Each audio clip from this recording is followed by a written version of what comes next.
Hi, and welcome to the Spotter Syncs blog. This particular vlog is the whole reason I started TonalTrends.com in the first place. Real-time talks about your favorite music. So, what do I mean by real-time talks? Well, have you ever heard of riff tracks? They're these guys who put out like funny commentaries that you listen to along with watching movies, whether movies you like or bad movies that could really benefit from like some witty jabs and funny stuff. What about sportscasters? They give real-time commentary when you're about to watch the game or like the Olympic gymnastics routine or something like that. So yeah, what a spotter sync is just the same concept of real-time commentary applied to music. Okay, but why do this? Why have spotter syncs? Can't we just like read all the stuff we need to know in music theory books and classes and stuff? Well, I mean you can, but here's the problem. Or at least the problem I always had a problem with. Most music textbooks explain music concepts broken up into pieces outside of any context, or in like made-up contexts that are usually pretty lame, if we're being honest. Even the Tonal Trends Spotter Smarts blog right next door only explains musical concepts one at a time. And the thing is, this can be a little bit limited because you can only go so far as sometimes songs are like this, or sometimes music is like that. When you learn about music concepts in this way, it's like you're showing people the trunk of this elephant, the ears of that elephant, and the tail of another elephant, but you're never showing anyone a whole dang elephant. So then, the goal of the Spotter Syncs video blog is to lay out whole elephant after whole elephant. Boom, boom, boom. Then watch them do their thing. The major virtue of doing it this way is you care a lot more about learning the separate concepts because you're about to listen to them in context. The thing is, music theory concepts are often very boring. They just are.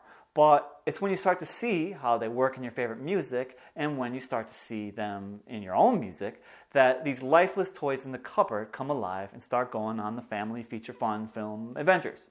You can also think of it like this. It's not a requirement that you know things about tigers or elephants before you go on safari, but the thing is you're going to have a better time if you do than if you don't.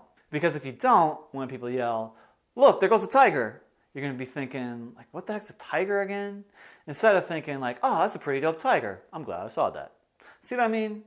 Okay, for each video, we'll cover the song's name, the group or artist that made it, the composer, the label, the year it came out, and its chart details. If it charted, that is. Then we'll talk about what key it's in, or keys, if it changes keys somewhere.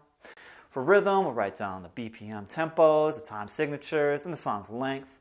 Next, we'll write out the song's form, the cast of chords used, along with their chord numeral types. And also any of the main riffs or hooks in a scale degrees. And then, penultimately, we'll preview and explain any cool upcoming musical somersaults or cartwheels about to happen. So you can catch them when they leap out of the bushes at you. Like for example, maybe there's like a modulation or something at a minute 44. Or maybe there's like a rogue 3/8 measure a couple of times somewhere. Or maybe in the second chorus there's like a double refrain. This kind of attention to detail is where the whole tonal trend spotting, bird watching, would you look at that thing really shines. Next, here's how you actually sync up with the song. Just press play when the person in the video does, like on their iPod or computer or whatever. And that's all. Off you go. Spotter sync. It's kind of like when you start Pink Floyd's album Dark Side of the Moon at the same time as when the lion roars at the beginning of The Wizard of Oz. You should do that, by the way, if you haven't. The Munchkins like dance around to the song Money, you know, other cool stuff, and it's like, you know, we're Munchkins. It's great. Google that if you don't know what I'm talking about. Last, if you need more info than what's on the board, we also have Spotter Sync scripts or transcripts underneath the videos. That's at the site proper.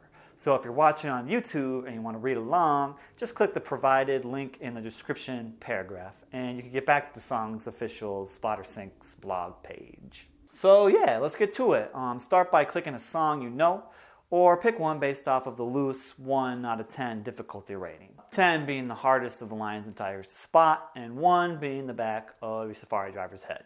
Sweet, well don't forget to like us on all the social sites, and thanks for watching.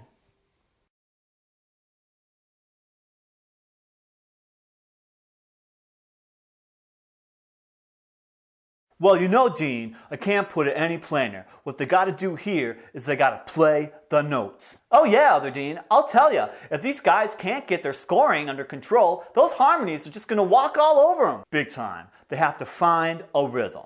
They gotta just take the note and march that note right into the note zone. That's right, they're not going to win this thing just kicking the bass drum all afternoon. They have to start pressing down those frets, plucking the strings, and converting on those first downbeats. Yup, and look, I understand. Your bass player's injured. I get that. But you're a better band than this, guys. You have to rise above. Rise above. Rise above. Alright, thanks, music fans. That's all for now. We'll see you after the second half. Back to you, John.